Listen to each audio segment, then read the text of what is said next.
Sobre as tuas muralhas, ó Jerusalém, eu coloquei guardas para a vigiar, e de dia e de noite eles jamais se calarão. Vocês que estão sempre lembrando as promessas de Yahvé, não descansem. E também não concedam descanso a Yahvé, até que ele restabeleça Jerusalém e faça dela o orgulho da terra. Passem pelas portas, abram caminho para o povo, aplainem a estrada, tirem fora as pedras, ergam uma bandeira para os povos. Yahvé enviará esta mensagem aos confins da terra. Digam para a capital de Sião: vejam, o teu Salvador está a chegar. Com ele vem a sua recompensa. A sua recompensa vem à frente dele. Vocês serão chamados povo santo, redimidos de Yahvé. E vocês vão ler o nome A Procurada, a cidade não abandonada. Prezados amigos, este texto é um texto que dizemos ser um anúncio de salvação. Ele era usado nos cultos das comunidades judaicas depois do exílio da Babilónia. O povo de Israel teve, digamos, duas marcas extraordinariamente importantes. A primeira foi a saída do Egito e a sua constituição como povo, e a segunda, quando, pela infidelidade do povo, foi enviado em cativeiro para a Babilónia. E, portanto, este é um texto daqueles que tiveram a oportunidade de voltar, em que reconheceram no novo império que substituiu a Babilónia, realmente a oportunidade da libertação. Alguns voltaram para a sua terra, mas outros estabeleceram-se e ficaram por lá porque estavam confortáveis com tudo o que ali acontecia. Então, este texto era usado precisamente pelas comunidades judaicas para lembrar o papel de Deus e o papel do povo de Deus. O profeta fala em nome de Deus e fala para o povo de Deus. Ele colocou guardas sobre as muralhas de Jerusalém, uma cidade que na altura estava meio destruída, sem muros de defesa. E, portanto, colocar vigias significa criar os primeiros meios para a defesa. E o povo é chamado a passar pelas portas para abrir o caminho, limpar o caminho, para que outros judeus, ainda exilados, possam também vir, possam voltar. Esses que ainda não têm coragem para voltar são entusiasmados por esta mensagem em que diz que realmente as coisas estão sendo preparadas.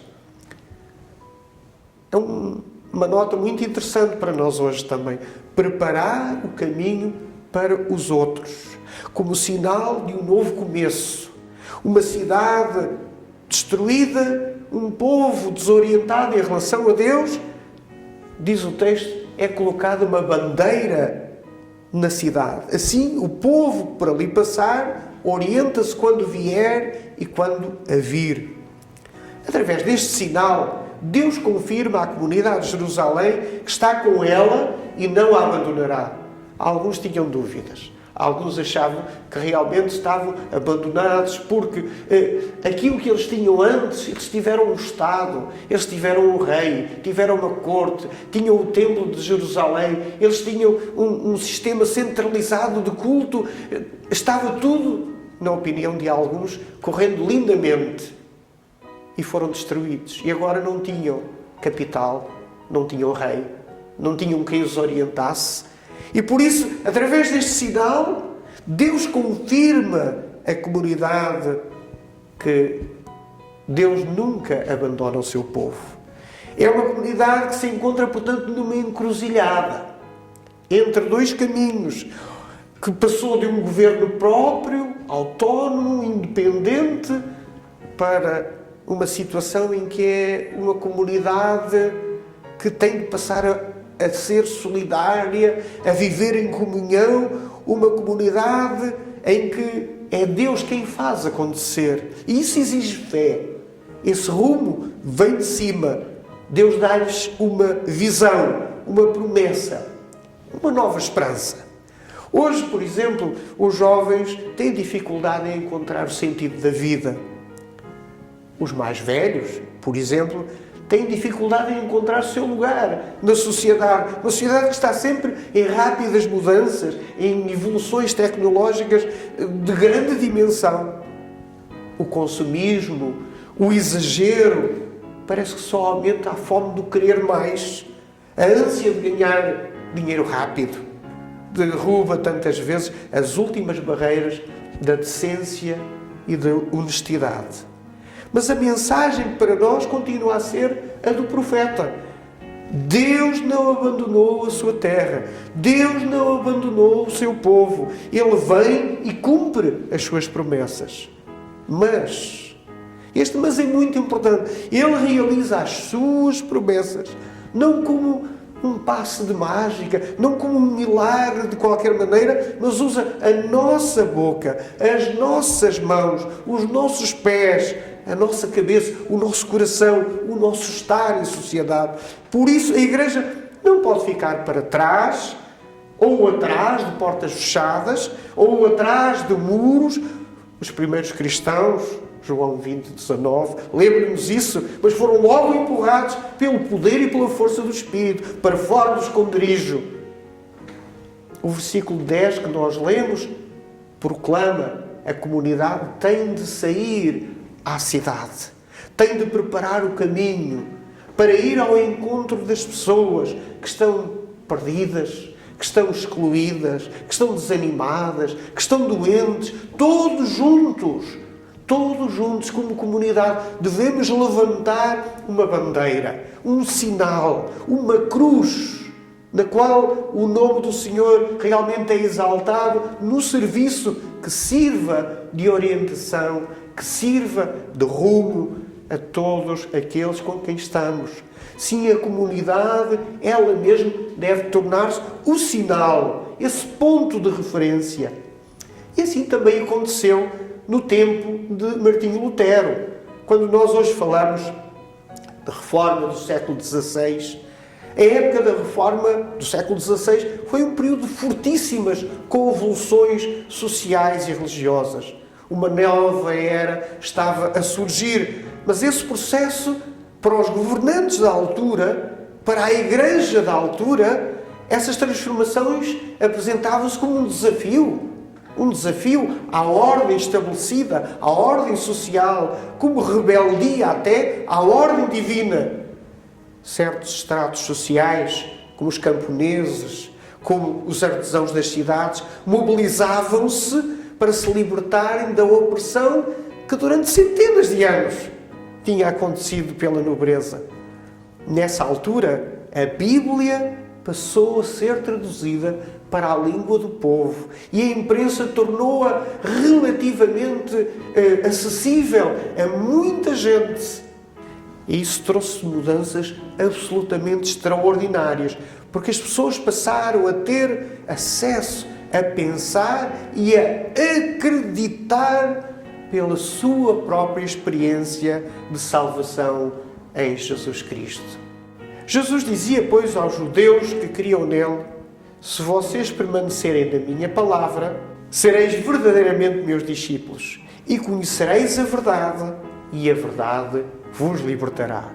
Responderam-lhe: somos descendência de Abraão e nunca servimos a ninguém. Como dizes tu, sereis livres? Respondeu-lhe Jesus: em verdade vos digo que todo aquele que comete pecado é servo do pecado. Ora, o servo não fica para sempre em casa, o filho fica para sempre. Se, pois, o Filho vos libertar, verdadeiramente sereis livres.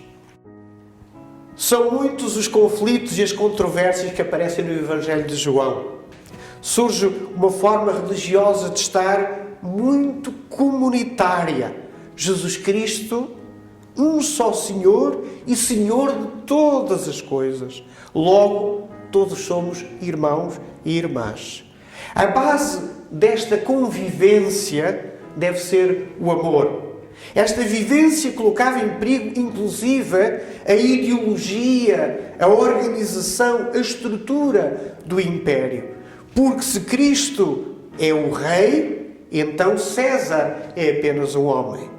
E este tipo de comunidade, com uma visão missionária que procura unir a fé e a vida, os dois eixos fundamentais do projeto de Jesus Cristo.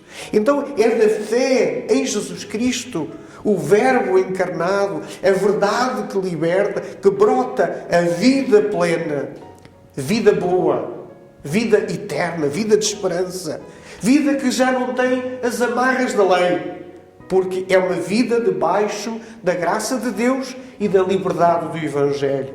É da fé em Jesus Cristo que vem a seiva para manter a árvore da vida em pé. A verdade é o que Deus faz na história. Jesus Cristo é a palavra de Deus que encarna e traz esperança.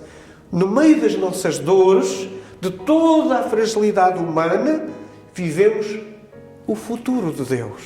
Por isso, somos livres para viver ao pé da cruz, com Jesus, esse que é a verdade, em confiança absoluta em Deus e em alegre submissão à sua vontade. A verdade não está em tornar seres humanos em números, em consumidores, como faz a ideologia neoliberal. Por outro lado, há muitos movimentos que consideram o ser humano um Deus, um ser que tem o divino dentro de si e que precisa de se integrar no cosmos, promovendo, vamos dizer assim, a sua própria salvação. E há coisas, seitas, até com o nome de evangélicas, que falam só de milagres e de prosperidade. Onde está a cruz salvadora? Será que a verdade da cruz de Jesus Cristo tem algo a ver com estas autossalvações? Não chega a ter a verdade. É preciso viver a verdade. A libertação das nossas prisões de egoísmo, de rebeldia, de autojustificação, de pecado. Essa libertação é a iniciativa de Deus. É Deus quem nos torna um povo santo.